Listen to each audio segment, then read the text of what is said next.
Contar um pouco da história da Casa de Taipa sem mencionar Monsenhor Floriano de Oliveira Garcês chega a ser um sacrilégio, pois a história desse importante líder religioso está intrinsecamente ligada à unidade cultural. E para não cometer nenhum pecado cultural, nós iremos contar um pouco dessas duas histórias tão íntimas e tão importantes para a nossa cidade.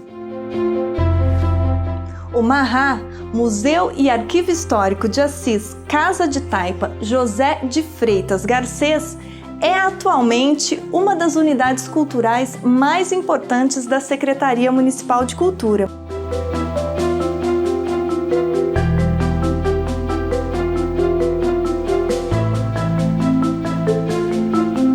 Mantém viva a memória da época da fundação da cidade e preserva sua tradição. Sua estrutura de madeira com paredes de pau a pique e revestimento de argamassa nos levam ao túnel do tempo. Construção datada aproximadamente entre os anos de 1914 e 1915 e que em 1917 passou a abrigar o Cartório de Paz de Assis, pertencia ao capitão José de Freitas Garcês, primeiro escrivão de paz.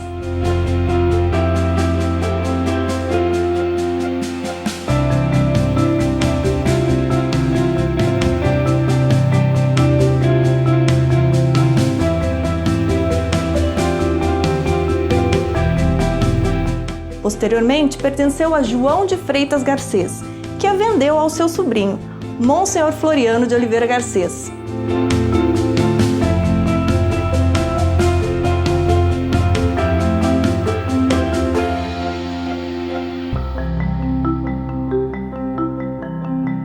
A casa foi doada por Monsenhor Floriano em 1968 à Sociedade de Estudos do Paranapanema, com a finalidade de abrigar um museu histórico regional para estudos e pesquisas sobre a Alta Sorocabana, no Oeste Paulista.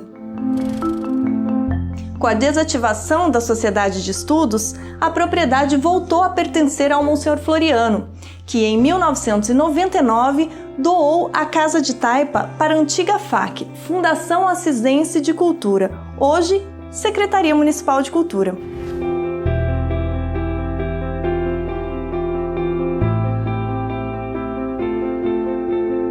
As instalações, as jabuticabeiras e o famoso pé de jaca centenário continuam conservados, local que emocionava seu antigo dono a cada visita que fazia ao local, o que não era raro, pois era vizinho da unidade cultural.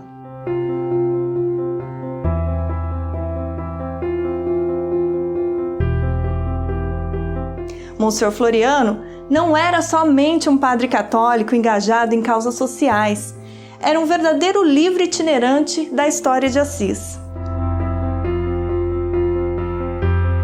Suas memórias são um rico acervo sobre a fundação e o desenvolvimento da cidade, em suas mais diversas áreas, incluindo a cultural.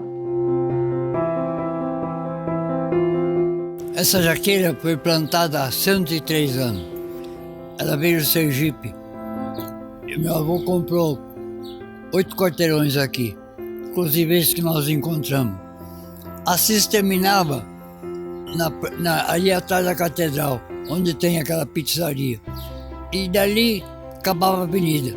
E tinha uma ruela, chamava da Conceição. Então o pessoal serviu para ir na Santa Casa e para vir aqui.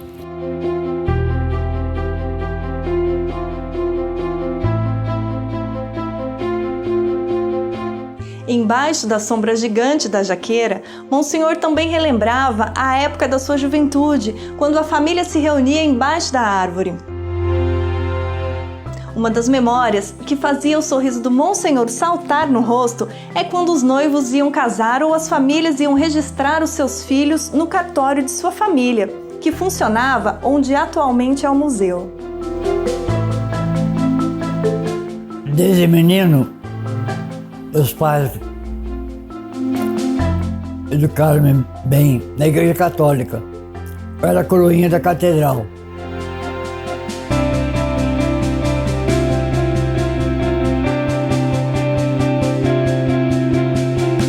Eu eu sou afiliado de batismo do Monsenhor Davi. Ele estava muito fraquinho, tossindo muito, talvez tuberculose, não sei. E eu, com 10 anos, estava impressionado. Muita gente para compensar a noite e ele sem poder. Então deu um estalo. Ele tinha uma irmã de 100, eu pedi para ela fazer uma gemada com 2 ovos, leite. Eu vou levar para ele tomar, para ver se suporta. Então eu pedi licença para as pessoas que estavam esperando que eu ia levar um alimento para ele. Quando eu levei para ele, ele deu um sorriso bonito para mim, agradecendo que ele estava fraco. Então foi uma coisa oportuna. Naquele sorriso eu pensei, puxa, meu padrinho já está tão velho, já está no fim da vida. E se eu fosse padre no lugar dele? Então começou assim a minha vocação. Eu senti separado, porque minha mãe não puxava nada, não punha na minha cabeça, ela deu liberdade para mim, para o meu irmão, minha irmã. Mas aí, então, com 10 anos eu já era coroinha. E o padre que estava trabalhando, Monsenhor Heriberto Gettesdorfer, ele era durão, não podia baixar. Então eu que dirigia as pontificais. Era muito solene. O bispo tinha uma cauda comprida, um arminho e cáligas. É uma meia comprida que amarrava aqui em cima. Tudo isso quem fazia era eu, porque ele não podia fazer. Então veio esse gosto. Eu então falei com o bispo que eu queria ser padre, Dom Antônio José dos Santos.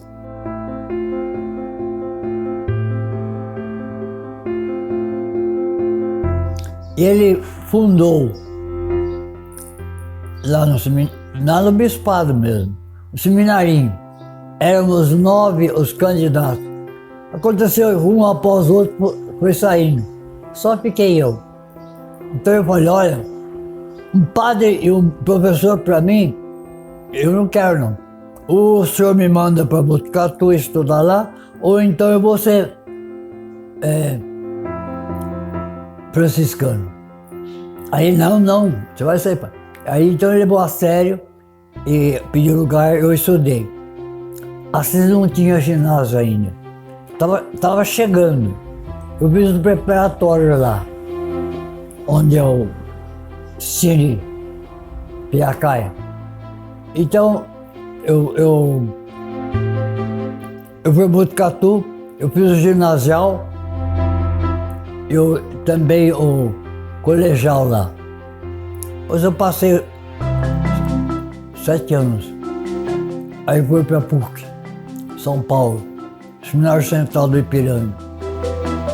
Lá me matriculei e fiz todo o meu curso, mas como ouvinte. Eu não quis me matricular, porque depois eu tinha que me doutorar. Depois de terminado o estudo, tinha mais 2 anos. E aqui, o bispo na cama, faltava padre. Para que doutor se o senhor não tem seminário maior? Eu falei, loucura. Então eu fiquei sempre como ouvinte. Quando eu terminei, o reitor me chamou, falou, olha, último ano, é proibido dar trabalho para o seminarista no último ano. Mas eu estive vendo, a sua diocese, você é o único padre. E lá não tem nada, absolutamente nada.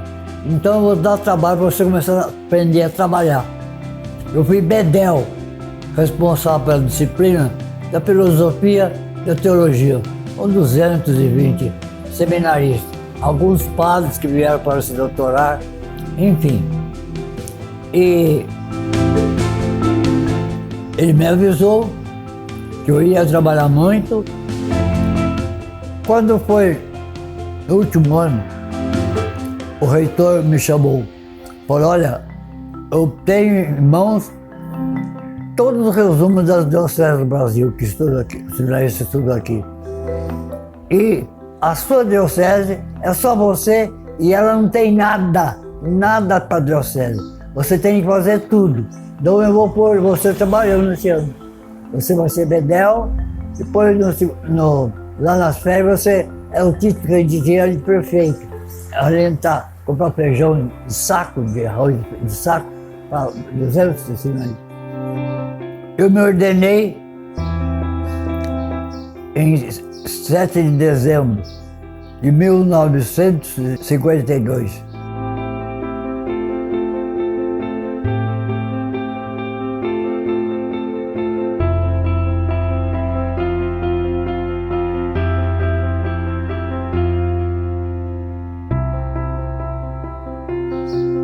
Houve uma festa onde hoje a Casa da Menina o pessoal ofereceu um banquete para mim lá, as autoridades. E eu comecei a trabalhar.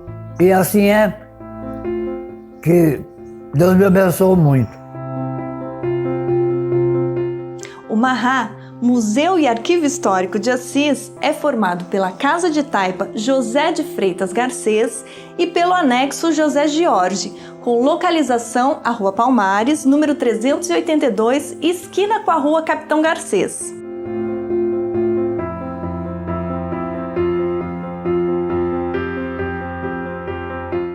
E com o objetivo de preservar a sua memória e identidade, o museu é composto por várias coleções, entre elas a coleção Tropeiros, formada por objetos do período do desenvolvimento do Vale do Paranapanema, conservando o estilo colonial das construções da Fundação de Assis.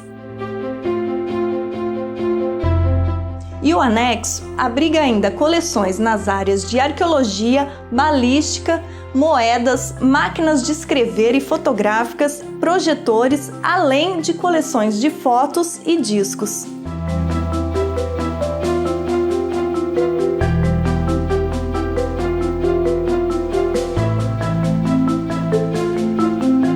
Lina George, filha de José George, que dá nome ao anexo, também lembrada por sua atuação na Igreja Católica, contribuiu com a cultura de Assis, auxiliando a então FAC com a doação de parte do terreno para ampliação da área do museu, para que fossem mantidas e conservadas as jabuticabeiras, oferecendo ainda recursos financeiros para a construção do anexo, com a doação de móveis e utensílios antigos, e por isso bastante lembrada pelo Monsenhor Floriano.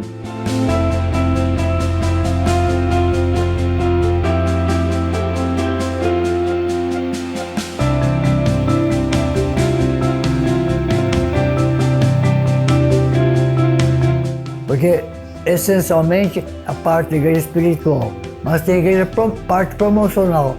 Por exemplo, eu trabalho na Santa Casa, nos asilos, eu construí o seminário.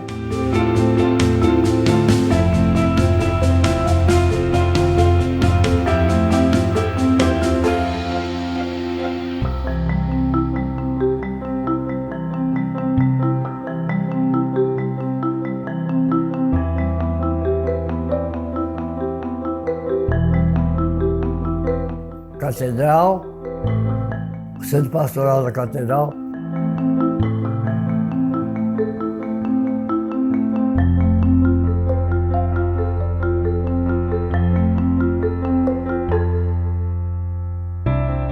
Aí eu abri a Casa da Menina, ali ao lado do bispado. Depois eu ajudei também na Casa da Criança, na fundação dos 2 asilos.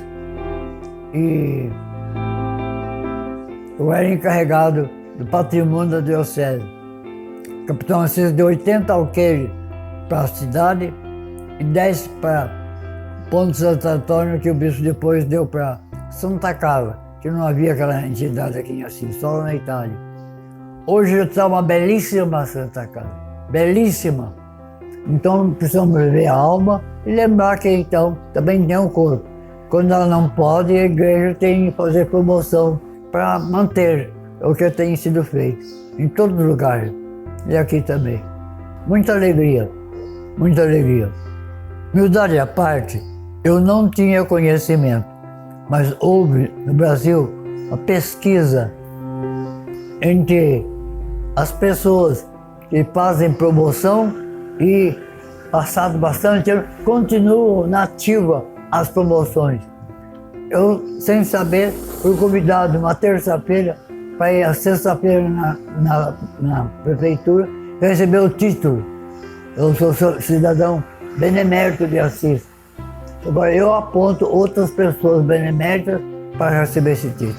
Minha mãe veio solteirinha, com 18 anos, para a escola isolada. E o meu pai veio tomar conta de uma fazenda de um senhor que fundou, Cândido Mota. Até a rua principal tem o nome dele. Ele é primo da minha avó, Garcês. E então, eu acho que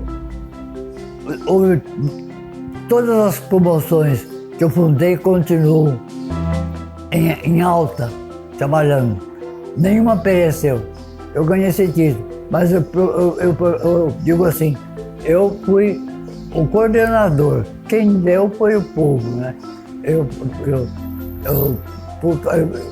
Esse mérito eu não considero meu mérito, mas é coordenador das doações em benefício das obras promocionais da igreja.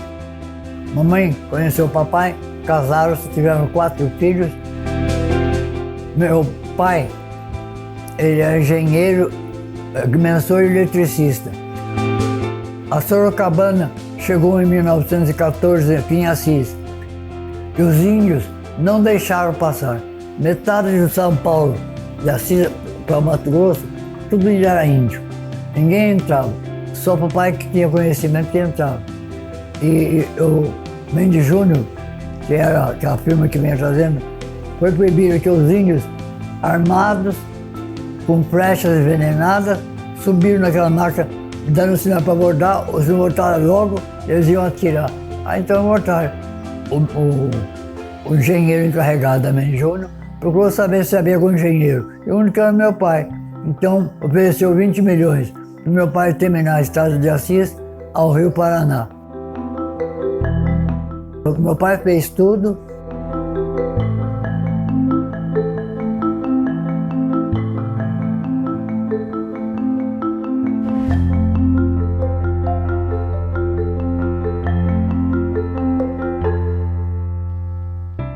A Casa de Taipa, além de receber estudantes e o público para visitação, abriga ações voltadas à tradição popular regional, como por exemplo um projeto sobre folia de reis que foi recentemente desenvolvido na unidade cultural.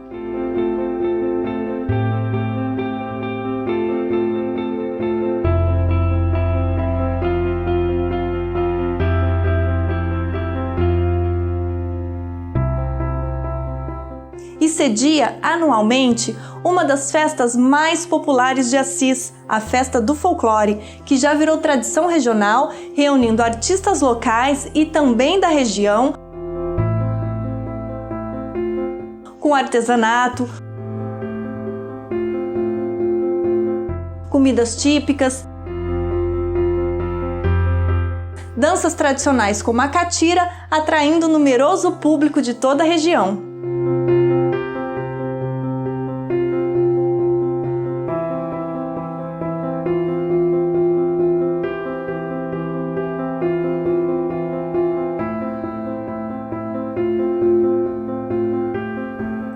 Eu gostaria que os assisenses pensassem bem. O próximo é filho de Deus e nós também somos. Portanto, nós somos irmãos. Há os abastados e os que não têm nada. Então, a caridade, que é a grande virtude, Deus é amor, isto é, Deus é caridade, e nós devemos também ser amor e também caridosos, auxiliando. Então, eu pediria para nossa comunidade, Assis tem essa fama, está ajudando e espero que continue a auxiliar as obras de caridade. Infelizmente, o Monsenhor Floriano não está mais entre nós, mas o seu legado continua cheio de vida, assim como o pé de jaca centenário, que continua dando numerosos frutos, como a Casa de Taipa.